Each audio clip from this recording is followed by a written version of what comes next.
Welcome to this small, tight unit of an audience. We will begin without wasting too much time. Brahma Prakash, I've known for a long time from his student days as a extremely concerned and creative individual who has primarily been working in the area of theatre and performing arts, and is currently a professor at JNU at the School of Arts and Aesthetics. And the book we are going to discuss is one that was published in 2023. It's called Body on the Barricades. A riveting book of about 8 essays. There are 8 essays altogether in it, which suture together the context of current India and what is happening to the body in our times. So this title, Body at the Barricades, I'd like to focus on two important words here. One is called body and one is barricade. They are two very distinct metaphors in our times. The body can represent many things. In the larger Indian context, if you want, the body has forever been known as a sacred space, the sacred body. And I remember the famous Shankaracharya Shlokam, Kashi Kshetram Shariram Tribhavana Jananim Vayapim Jnana Ganga. So the body has a sacred connotation, and Brahma Prakash's intervention in the book shows us pretty clearly how that which was sacred has now turned profane. The sheer profanity with which the human body is being treated in our times, largely globally, I suppose, but very much in the Indian context. That's what Brahma is focused upon. And the other big aspect of this is the barricade. The barricade is something that we know as often protective. We create barricades around us to protect ourselves. But then, by the same token, the state, the government, the powers that be, the hegemonic powers, they also create barricades so that we are not able to approach any kind of restitution of justice or any kind of human intervention in our lives. So these are two important markers of our times, just like you can say the word lynching has become a metaphor for many things in India. Today, the word bulldozer has become a metaphor for many things in India. Similarly, the word barricade and the word body has become a large metaphor for many things that are going wrong. So, you for example, have, I think, no other society in the world at the moment has so many controls and restrictions on the body as probably Indian society. The primary genesis of this is probably the caste system. There is the gendered body. There is the what do you call it's just a kind of a crazy caste infected body. There is a highly infected religious body. Our bodies are going through all these things. At the same time, the technological developments are also impinging on us. We have the body that is under surveillance at this very moment.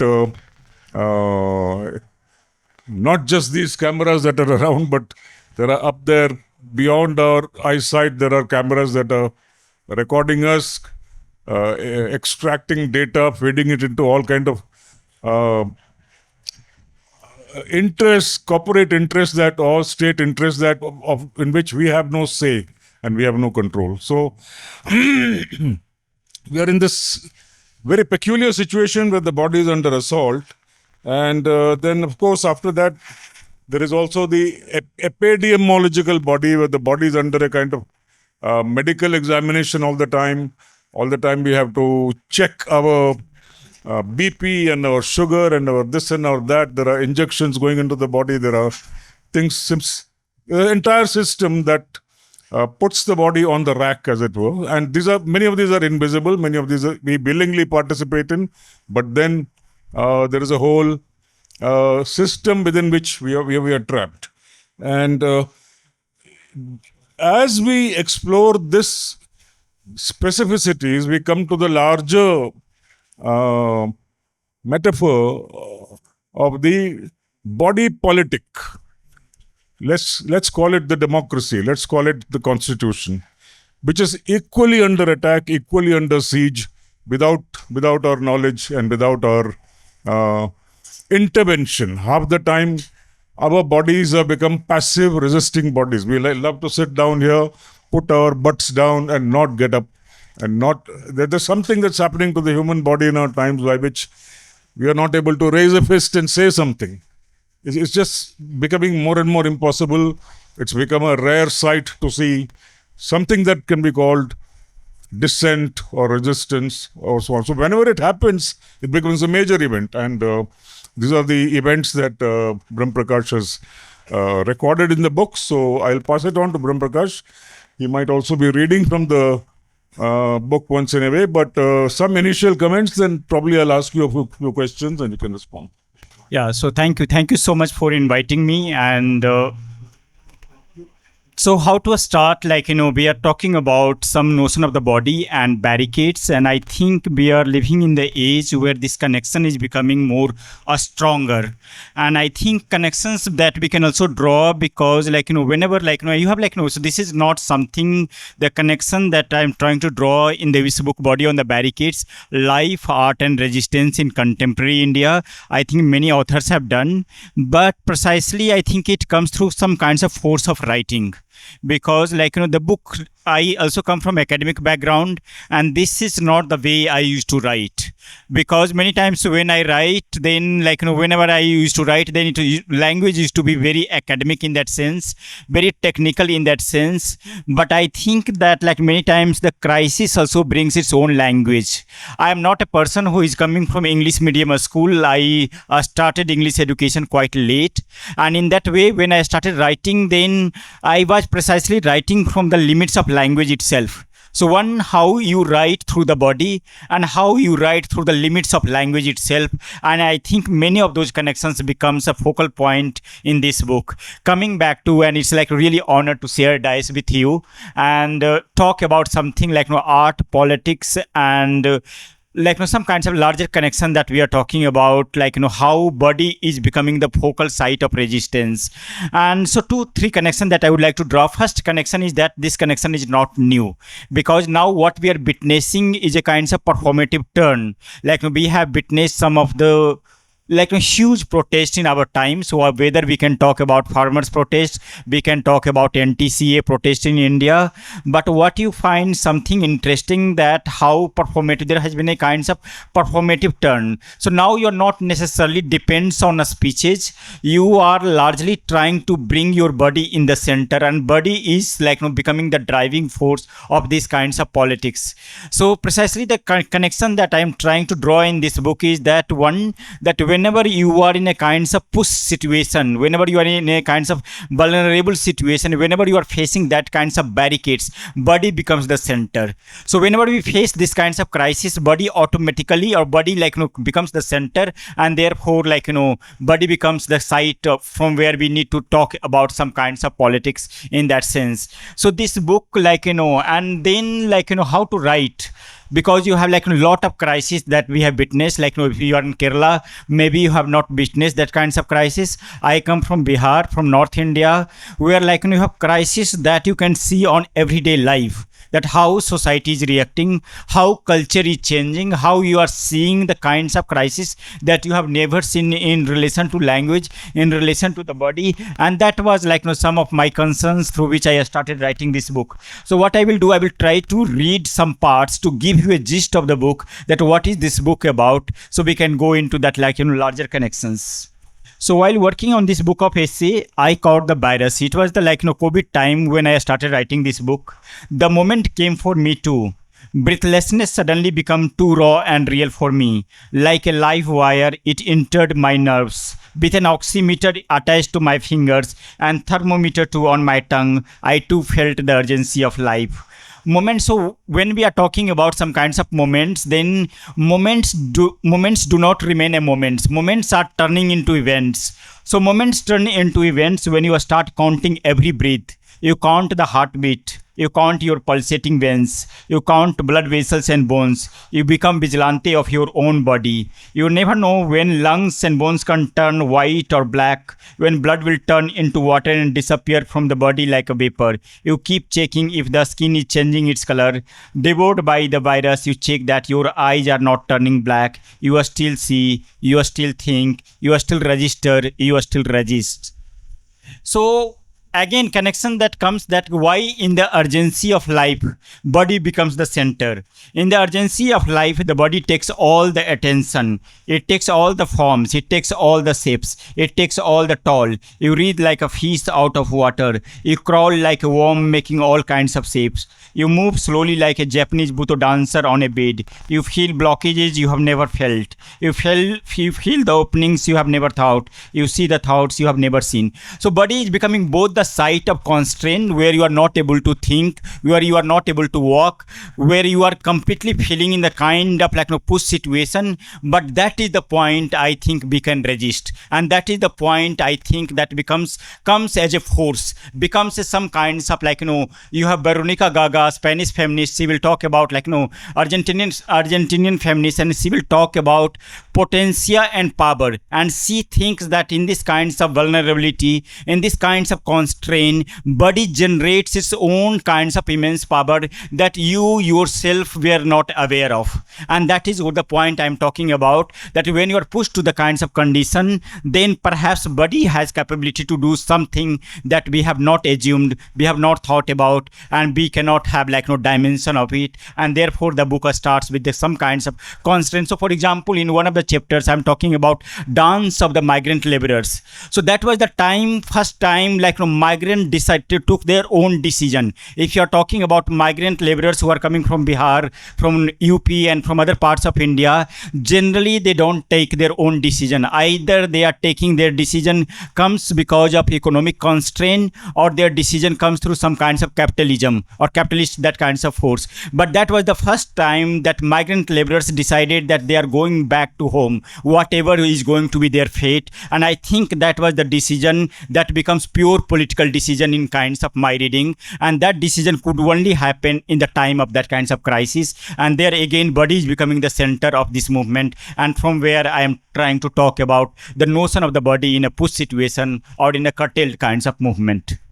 Basically, I think a large part of the book emerged during the lockdown, and what happened during that time to the laboring body. That's one of your primary concerns in the work, and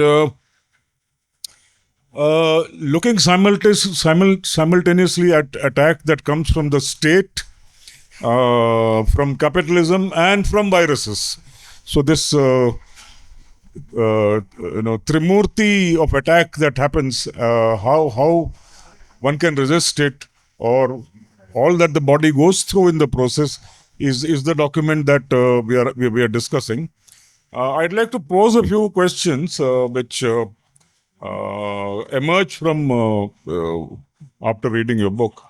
So the first one would be, so in the time of attack on the body and body politic, what do you think can be the politics of the body? There was a time maybe 50 years ago when the answer to this was given by someone called Mao Tse-tung, where it was a very clear slogan: storm the barricades. It's a simple slogan. It worked in all over Southeast Asia. It still works in some parts of this subcontinent, I suppose. But generally, it's become a slogan that seems to have lost steam. So what can be the politics of the body in our times, which can A, generate energy for ourselves, and B, make a signal in society that we can stand up, we can face authority, we can face injustice and so on. Would you like to reflect on that? So I also draw a lot from Fanon readings, like French Fanon reading, and you have the term that he would use is some kinds of occupied breathless, breathing.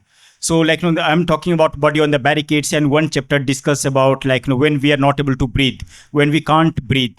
So breathlessness is completely a condition where body is becoming a site of psychological formation, but also physical kinds of immobility. It is also facing physical kinds of immobility. And I think all those people who writes about some kinds of colonization, whether Franz Fanon, Edward Said, or certain condition that we are placed now, I think we can use the term occupied breathing, how we are writing in the time of occupied breathing. And you have scholars who are now writing about how we walk, this whole politics of walking. So some of those conditions, question of walking, question of breathing, that we take as granted, that okay, we have right to walk, we have right to breathe. But again, that is the site, when that site comes under attack, then we face this whole crisis. And there I think we need to think about this basic premise of politics itself. So going back to that, whether to storm barricade or not, the question is that how we are going to understand the barricade itself. The whether whether to participate in a strike or not. I would in one chapter I discuss about Una strike, and I think Una strike was a very pure original strike for me, because Una strike was not only was a strike in a very sense of history of working class strike. Una strike also tried to expand the very notion of a strike itself.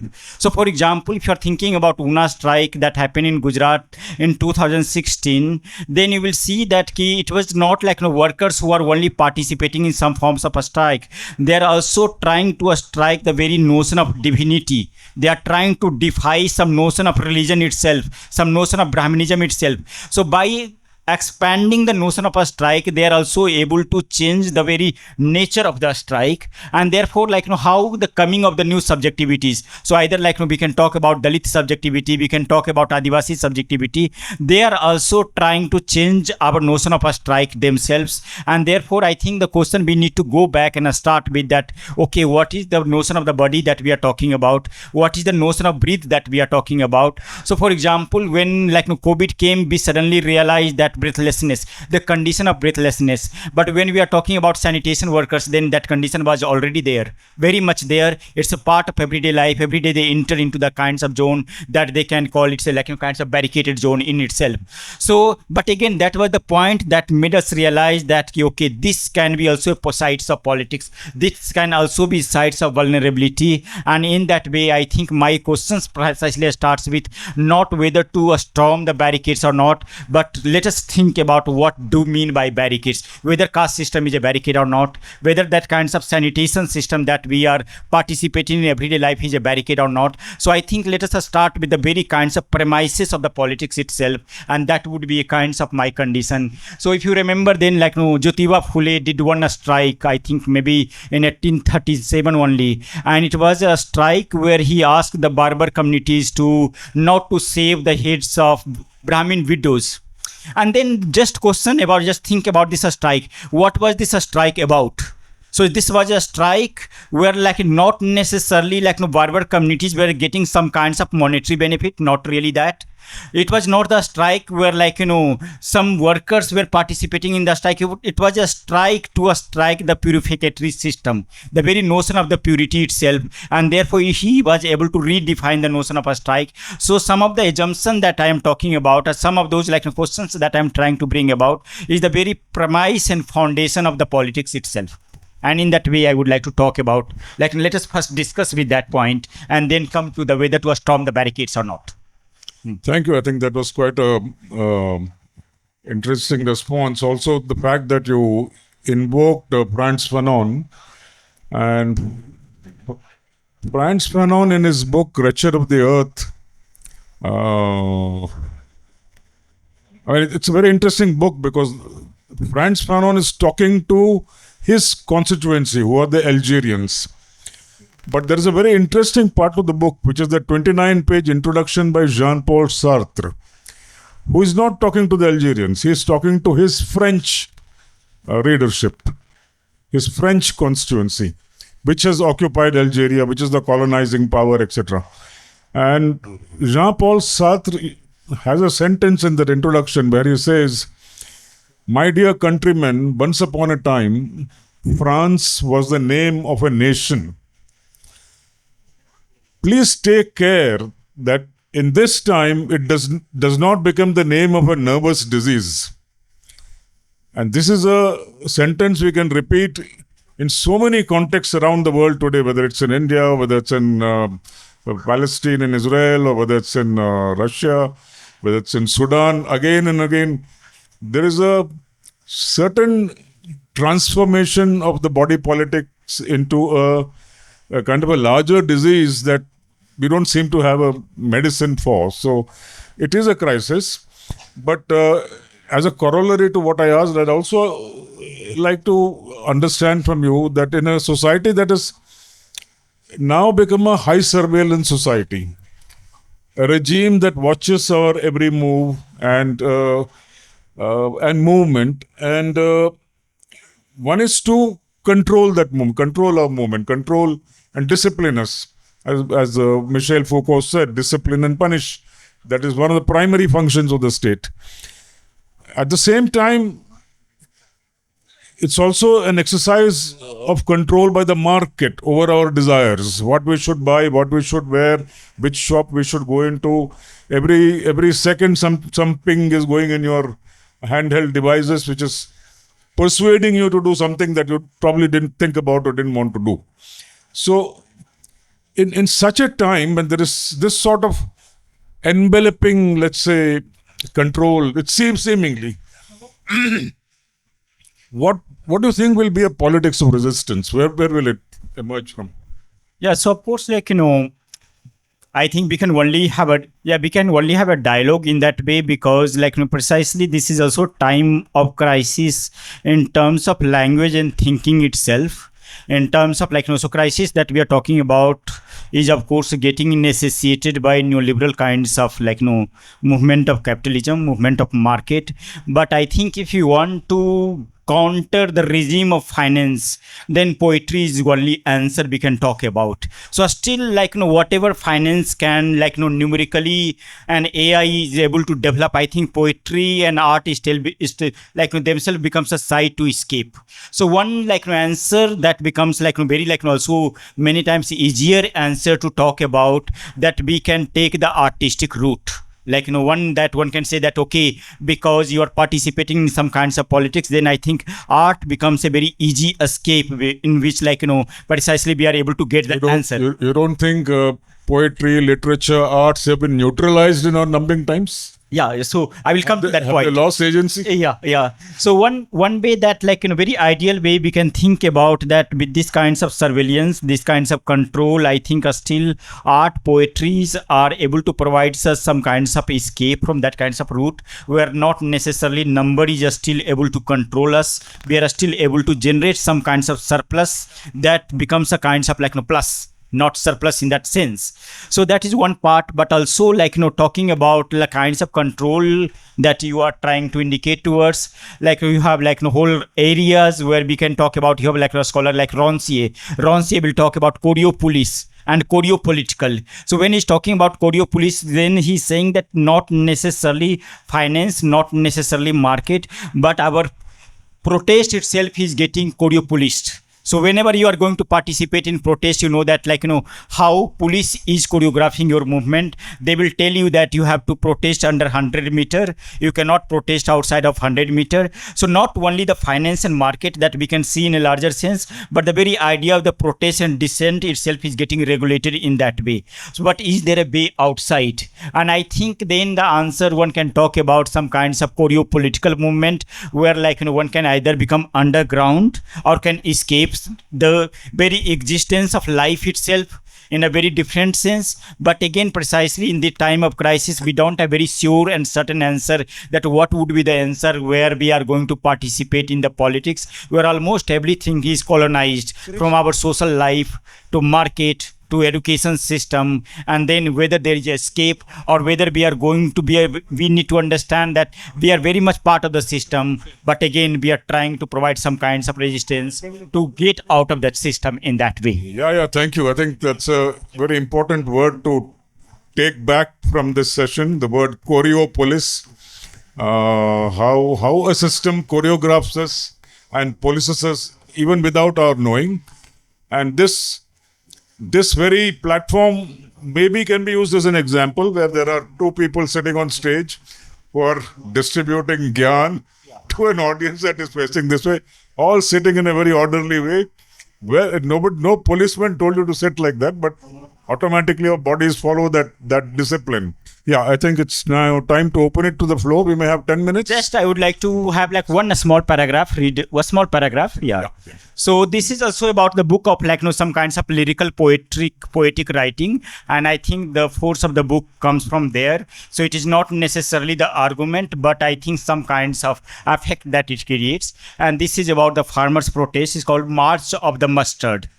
Mustard was blooming on the barricades, marigolds were dancing on the borders. The kernels of maize has found the carnal desire in the alliances of the bodies, full of red and green, yellow and cream in orange and black. They were back. The protest brought back a full blown smile on the faces that a state had stolen from us. They marched from Amritsar, Jalandhar, Patiala, Moga Moga and Taran Taran. They came marching like a march of the forest in Macbeth. As Burnham Wood has marched to Danciana Hill, the paddy field marched to the Ricina Hill. It was an exchange of roses and marigolds on the border. Red met orange, green met blue. Paddy field danced with the water cannons, body with the batons. So I would like to stop it here. Thank you so much. Hello. So throughout the discussion, am I audible, right? Yeah. Throughout the discussion, I get the sense that the idea of body or body as is a potentiality that becomes apparent whenever subjected to an inquiry or a power relation, like a coercive state or an academic inquiry or a medico-physiological field or something. So from there, my question is derived. From where and since when, at where and when does the conceptual category of body begin in your work?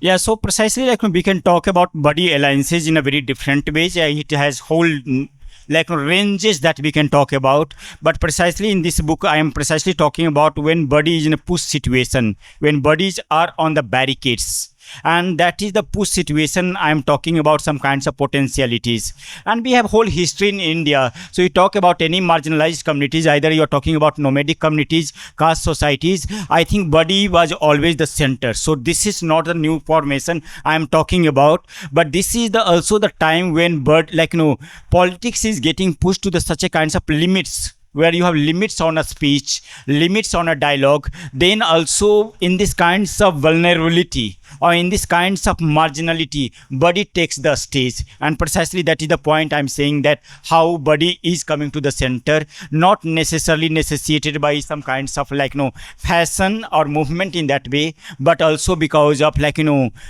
ultimate kinds of pushing that we are facing in the time of crisis or in the time of that kinds of greater regimentation.